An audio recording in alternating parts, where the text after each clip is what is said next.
you won't babysit all 5 kids, don't bother coming for Christmas. Fine. Then the $18,000 I spent on your vacation isn't coming either. Wait, what did you just say? Check your reservations. The first thing my sister said was, if you won't babysit all 5 kids, don't come to Christmas. The second thing she learned was that I had paid for almost the entire Christmas trip. By midnight, $18,000 in reservations were gone, and my phone looked like it was having a nervous breakdown. Hello, my name is Emily Carter. I'm 34 years old. I live in Chicago, and for most of my adult life, my family has described me with 3 words: dependable, practical, and generous. I used to be proud of that. Now, I know those words can become a job description if you let the wrong people use them. My older sister, Melissa, is 38. She and her husband, Jason, have 5 children: Noah, who is 12, Ava, 9, Caleb, 7, Lily, 4, and little Ben, who had just turned 2 when this happened. I love those kids. I need to say that clearly, because my family spent weeks pretending this story was about whether I loved my nieces and nephews. It wasn't. It was about whether loving them meant I had to become unpaid staff every time Melissa snapped her fingers. The whole thing started in September. That year had been difficult for everyone. My dad had retired earlier than expected after his company downsized. My mom had spent months helping him adjust. Melissa and Jason were always complaining about bills, school activities, groceries, and how impossible it was to travel with 5 children. I had been working nonstop as a product operations manager for a medical software company. I had just finished a major rollout that had consumed almost every weekend for 3 months. When my annual bonus came through, I decided I wanted one beautiful family memory before the year ended. So I proposed a Christmas trip to Orlando. Not a rushed 2-day visit, a full week. I found a large vacation house with enough bedrooms for my parents, Melissa's family, and me. It had a pool, a game room, and a huge kitchen. I bought discounted theme, parked tickets early, reserved a large passenger van, and covered most of the airfare because my parents and Melissa kept saying the trip would be impossible otherwise. I didn't announce how much I was paying. I didn't want applause. I just wanted us to have a good Christmas. That was my first mistake. By early November, I had spent or committed just over $18,000. The rental house was the largest expense. Then came park tickets, flight credits, the van, airport transfers, grocery delivery, and a Christmas dinner reservation at a nice restaurant inside one of the resorts. Melissa knew I was handling the bookings. My parents knew I was helping, but no one ever asked for the total, and I never volunteered it. Looking back, I think everyone had gotten so comfortable with me quietly fixing things that they stopped wondering what those fixes cost. 3 weeks before Christmas, Melissa sent a message in our family group chat. Christmas Eve plan, she wrote. Jason and I are doing dinner and drinks. Mom and Dad are coming with us. Emily can stay at the house with the kids. We'll probably be back by 11. I stared at the message. There was no question mark. No, would you mind? No, are you okay with this? Just a schedule? And apparently I was on it. I typed, I think you forgot to ask me. Melissa replied with a laughing emoji. Then she wrote, ask you what? I said, whether I want to babysit 5 kids on Christmas Eve while every other adult goes out. There was a long pause. Then Mom wrote, it's only one evening. Dad added, your sister and Jason never get a break. That bothered me immediately because I knew it wasn't true. Melissa's social media feed was basically a documentary about how often she and Jason managed to escape the children. They had gone to Nashville in October. They had attended a wedding in Miami without the kids in June. They had spent their anniversary at a resort in Wisconsin while Jason's mother watched all 5 children. Meanwhile, I had not taken more than 4 consecutive days off in almost 2 years. So I wrote, I'm taking a week of vacation too. I'm happy to help with the kids sometimes while we're all together, but I'm not staying behind on Christmas Eve while the rest of the adults go out. Melissa answered almost immediately. You're single. What exactly do you need a break from? That sentence landed harder than I expected. I read it twice, then a third time. I had heard versions of it for years. You don't have children, so your time is flexible. You're single, so you can travel whenever. You make good money, so helping shouldn't be a big deal. You don't have a family of your own, so you should prioritize ours. Every time, I had swallowed the insult because arguing felt exhausting. That night, I didn't swallow it. I replied, being single doesn't make my time less valuable. Melissa wrote, nobody said it did, you're being dramatic. Then Dad stepped in. Emily, don't make this into something ugly. Family sacrifices for family. I remember staring at that message and feeling something inside me go very quiet. Family sacrifices for family. Interesting. Because for the last 5 years, family sacrifice had usually meant me writing a check, changing a flight, taking a day off, covering a dinner, or solving a problem somebody else created. I asked one simple question. Who is babysitting the kids the other nights? Melissa didn't answer. Instead, she called me. I almost ignored it, but I picked up. She skipped hello. Why are you embarrassing me in the group chat? She demanded. I'm not embarrassing you. I'm asking why you volunteered me to babysit without asking me. It's Christmas Eve, Emily. Mom and Dad want one nice dinner. Jason and I want one nice dinner. You're the obvious person to stay with the kids. The obvious person? Yes. Who else? You could hire a sitter? She laughed, not a nervous laugh, a real laugh. For 5 kids? On Christmas Eve? Do you know what that costs? I almost laughed back. Do you know what this trip costs? She went silent for half a second. Then her tone changed. This isn't about money. That sentence should be printed on warning labels. Whenever someone tells you something isn't about money while expecting you to spend yours, pay attention, I said. Fine. Then pay for a sitter. Melissa's voice sharpened. I'm not paying hundreds of dollars when my own sister will be sitting right there. I won't be sitting right there. I'll be at dinner. No, you won't, because the reservation is for 6 adults. I froze. 6. Mom, Dad, Jason, me, Aunt Carol, and Uncle Mike. I slowly sat down on the edge of my bed. The restaurant reservation I had made was for 12 people, including the older children. Melissa had changed it, without telling me. When did you change my reservation? I asked. She paused. Then she said, Mom called and adjusted it yesterday. The kids would be tired anyway. My own mother had removed me from a dinner reservation I had paid the deposit for because they had already decided I would babysit. That was twist number 1. And somehow, it got worse, I said. So all of you planned this before anyone spoke to me? Melissa sighed like I was exhausting her. We assumed you'd help. Why are you acting like we asked you to donate a kidney? No, you didn't ask me anything. Emily, seriously, if you're going to make the entire week miserable because you won't help with your own nieces and nephews, maybe you just shouldn't come. There it was. I asked, are you telling me not to come to Christmas unless I babysit your 5 kids? She didn't hesitate. Yes. If you can't do one simple thing for this family, don't come. I could hear Jason talking in the background, but I couldn't make out the words. Then Melissa added, and Mom and Dad agree with me. I said nothing. She mistook my silence for surrender. Her voice softened.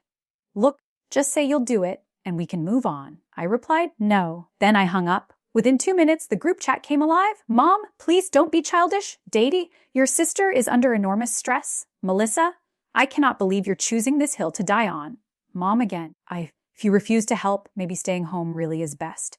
I read that last message several times. My mother had confirmed it. I was welcome if I worked. I was unwanted if I didn't. I opened my laptop. At first, I wasn't planning revenge. I was planning clarity. I pulled up the reservation folder I had made for the trip. House rental 7/420 theme, park tickets and express passes 4/360. Flight credits I had purchased for Melissa's family and my parents 31 and 80.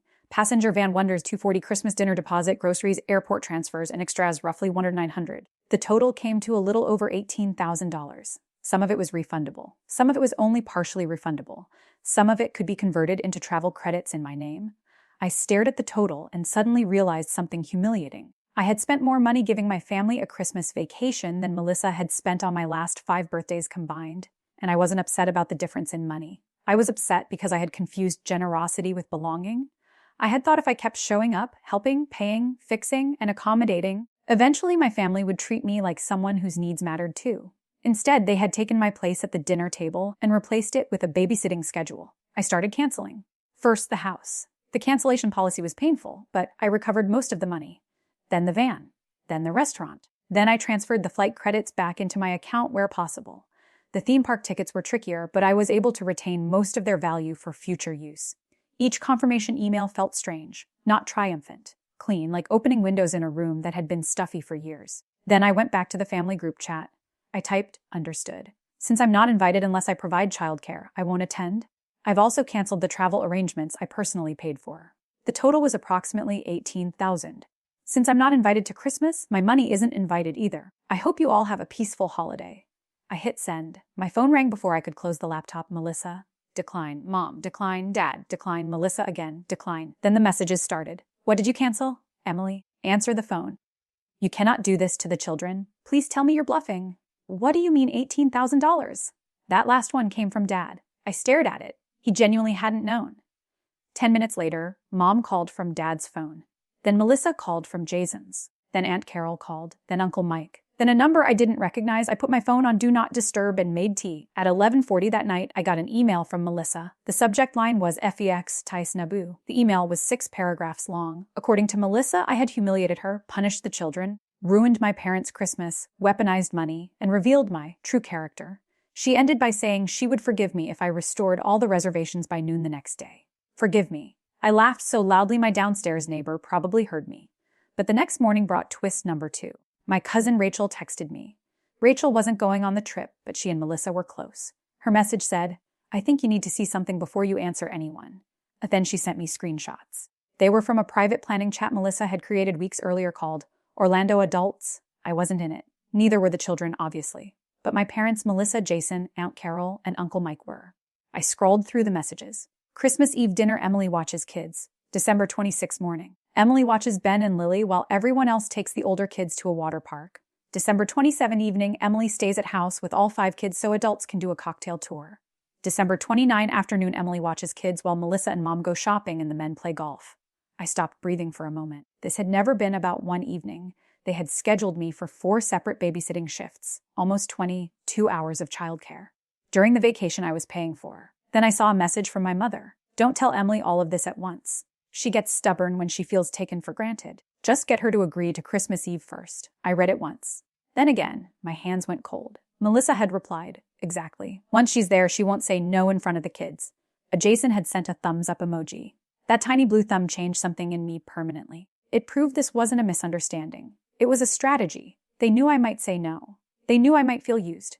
So they planned to corner me after I arrived. And when I resisted before the trip, they tried to shame me into compliance. I called Rachel. "Why did you send me this?" I asked. She sounded uncomfortable. "Because they're telling everyone you suddenly had some kind of meltdown over babysitting for 2 hours. That's not what happened. Melissa sent me the screenshots last week because she thought the plan was funny." "Funny?" She said. "Emily thinks she's coming on vacation." I didn't say anything. Rachel continued quietly. "I'm sorry. I should have told you sooner." I thanked her and ended the call.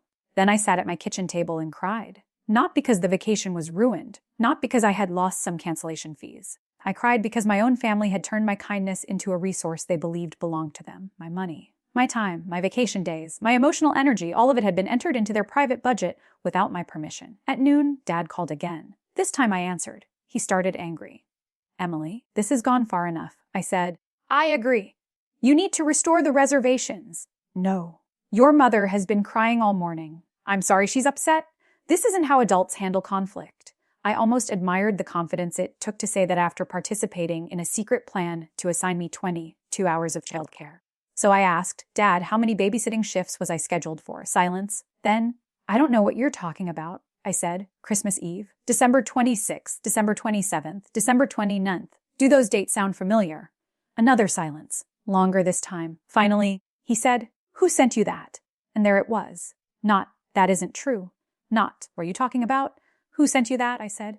"It doesn't matter." He exhaled slowly. "Your mother was trying to make things easier for everyone." "Everyone except me?" "You don't have children, Emily. You don't understand how exhausting it is." I closed my eyes. "I understand that 5 children are exhausting. That is exactly why I don't want to babysit 5 children for 22 hours during my vacation." It wasn't 22 hours. I added the schedule. "Well, plans change." "Not anymore. The trip is canceled." His voice rose. "Do you realize Melissa cannot replace that house at this point?" "Less." "Flights are expensive now." "Less." "The kids have been talking about this for months." "I know." "Then how can you be so cold?" I opened the screenshots on my laptop and read my mother's message again. "Don't tell Emily all of this at once." I said, "Dad." The cold part was deciding that I deserved to be manipulated because I'm single and useful. He had no answer. So I ended the call. That afternoon, Melissa went public. She posted a long message online about relatives who use money to control families. She didn't use my name, but she didn't need to. Several relatives knew exactly who she meant. According to her post, she had asked for little help, and I had responded by taking Christmas away from 5 innocent children. For about an hour, the comments went the way she wanted. People told her she was strong. People said money reveals character. One woman wrote, "Your kids will remember who showed up and who didn't." I almost replied, "I didn't." Then Rachel did. She wrote one sentence. "Does a little help mean the 4 childcare shifts you scheduled for Emily without telling her while she paid for the house, tickets, flights, van, and Christmas dinner?" The comment section stopped being supportive very quickly. Melissa deleted the post 15 minutes later. Then she called me 11 times. I didn't answer. By evening, my mother sent a message that said, Rachel had no right to expose private family plans. I replied, "Interesting choice of words. Not false plans. Private plans." Mom didn't respond for 3 hours. When she finally did, she wrote, "We were going to ask you." I answered, after I arrived, no reply. That was the moment I stopped doubting myself. Until then, some part of me had still wondered if I had overreacted. Maybe I should have kept the trip and simply stayed home. Maybe I should have let them use the reservations. Maybe canceling everything was too harsh. But once I saw the secret itinerary, I understood the truth. They weren't angry because I canceled a vacation. They were angry because the person they counted on to absorb the cost had finally refused. The next surprise came 2 days later. Jason called me from his work number. I answered because I was curious. He sounded tired. "Can we talk like normal people?" he asked. "And I've been trying to do that for 2 weeks." He ignored the comment. "Melissa is losing it. The kids are upset. Your parents are blaming us. Everyone is miserable. I'm sorry the kids are disappointed? Then fix it." "No," he sighed. "Emily, I get that the planning chat looks bad. It doesn't look bad. It is bad. Fine, it was poorly handled. But canceling $18,000 in plans is nuclear," I said. "Do you know what's interesting, Jason? Everyone keeps saying $18,000 now. Before I canceled it, nobody cared enough to ask what I had paid." He was quiet. I continued. "You thought the money was automatic. You thought my time was automatic. You thought I would babysit because saying no in front of the kids would make me feel guilty. You all discussed that. That was Melissa's idea? You gave it a thumbs up." He actually groaned. "You're holding an emoji against me? I'm holding the plan against you." Then he said something I didn't expect. "Okay. What would it take to restore the trip?" I almost laughed. "You still think this is a negotiation?" "Everything is a negotiation?" "No. Boundaries aren't." That was the first time I had ever said that sentence out loud. It felt good. I told him the trip was not coming back. Then I hung up. The following week was chaos. My mother alternated between guilt and nostalgia. She sent me old Christmas photos. She sent pictures of the kids making paper snowflakes. She sent a voice message saying Ben kept asking whether Aunt Emmy was coming. That one hurt. I loved Ben. I loved all of them. So I called Melissa and asked to speak directly to the children. She refused. "Not until you fix what you did," she said. And suddenly, even access to the kids had become leverage. I said, "Do not use your children to negotiate with me." She snapped, "You used money to negotiate with us." "No. I stopped paying for a trip I was told not to attend. You know that isn't what I meant." "Then why didn't you apologize before I canceled?" She had no answer. Instead, she said, "You always have to win." That almost made me smile because anyone who knew our family knew I was usually the one who surrendered first. I said, "No, Melissa. I just stopped volunteering to lose." Then I ended the call. 3 days before Christmas, Dad showed up at my apartment in Chicago. He had driven nearly 6 hours. When I opened the door, he looked older than he had a month earlier. I let him in. He sat at my kitchen table while I made coffee. For several minutes, neither of us spoke. Finally, he said, "Your mother doesn't know I'm here." "That sounds healthy." He almost smiled. Then his face became serious. I looked at the bookings. I nodded. "I didn't realize how much you paid." "I know. That's not an excuse." I turned toward him. It was the first sentence anyone in my immediate family had said in weeks that sounded like accountability. He continued. "I also read the whole Orlando chat again. I was in it, but I wasn't paying attention. I saw messages, gave short answers, and let your mother and Melissa make the plan. You still participated?" "I did." He looked down at his hands. "And when you objected, I told you to sacrifice because it was easier than telling Melissa no." That was exactly it. For years, my family had called me the easygoing one. What they really meant was I was the easiest person to pressure. Dad said, "I'm sorry." I didn't rush to make him feel better. I didn't say, "It's okay," because it wasn't okay. I said, "Thank you for saying that." He nodded. Then he asked, "What are you doing for Christmas?" I smiled. I changed my plans. I had used some of the recovered money to book myself 4 nights at a quiet resort in Key West. But I wasn't going alone. My best friend, Tara, had recently gone through a divorce and was spending her first Christmas without her children because they were with their father that year. When she heard what happened, she joked that both of us needed to escape. So I bought her a flight as my Christmas gift. We were leaving the next morning. Dad looked surprised. Then he laughed softly. "Your mother is going to hate that. I'm not doing it to punish Mom." "No," he said. "That might be why she hates it." Before he left, he hugged me. It was awkward, but real. He told me he was going to insist that our family stop discussing me as though I were a problem to solve. I didn't know whether he would actually do it, but it was something. Christmas morning in Key West was 80 degrees and sunny. Tara and I ate breakfast outside near the water. We turned off our phones for 3 hours. We walked along the marina, watched boats move through blue water, and talked about everything except family drama. For the first time in years, Christmas felt peaceful.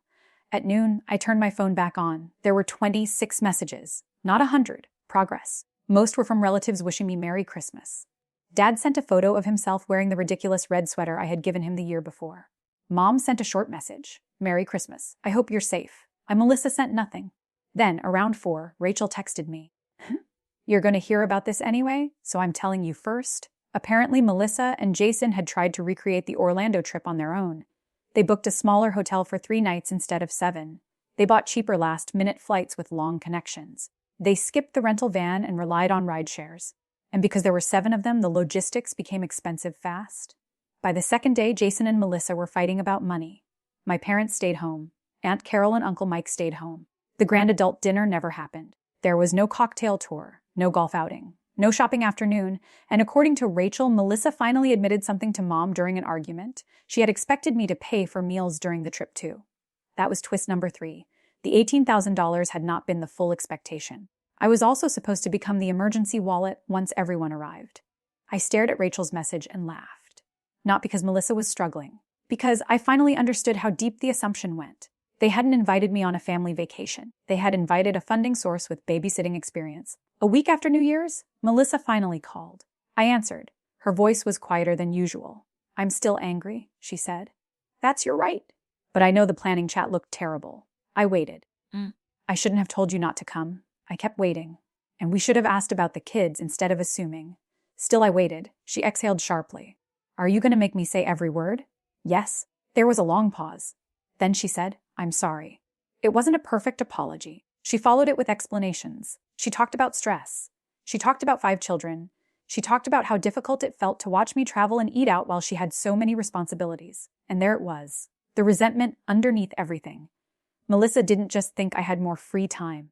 She thought my free time was unfair. She believed that because my life looked easier from the outside, I owed her part of it. I told her something I should have said years earlier.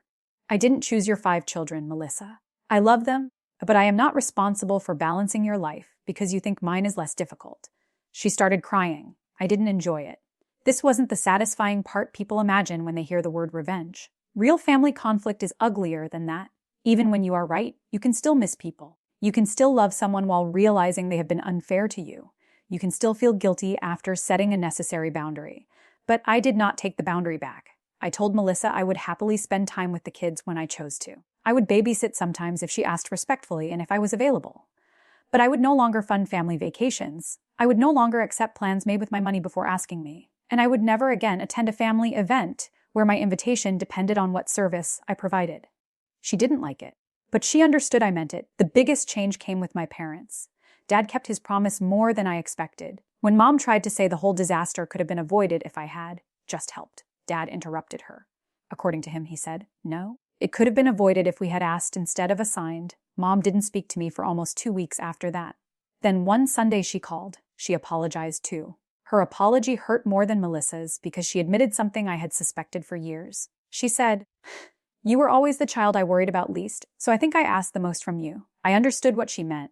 Parents sometimes give more attention to the child who struggles and more responsibility to the child who seems strong. But over time, responsibility can turn into invisibility. I told Mom, being capable doesn't mean I don't need consideration. So she cried, so did I. We didn't fix everything in one conversation. We still haven't. But the family learned something that Christmas.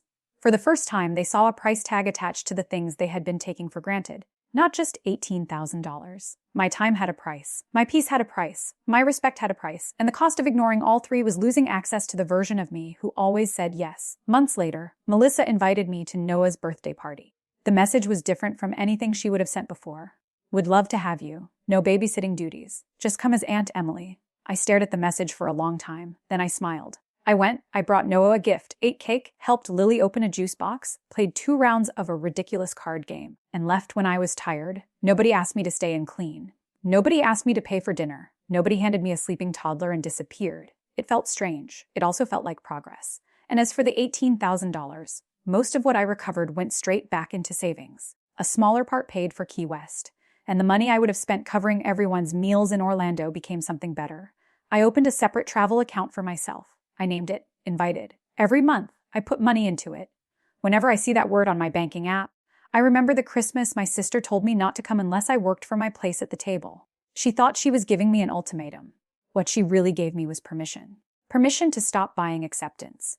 Permission to stop apologizing for having boundaries. Permission to understand that love offered only in exchange for money, labor, or obedience is not generosity coming back to you. It is a bill, and that Christmas, for the first time in my life, I refused to pay it.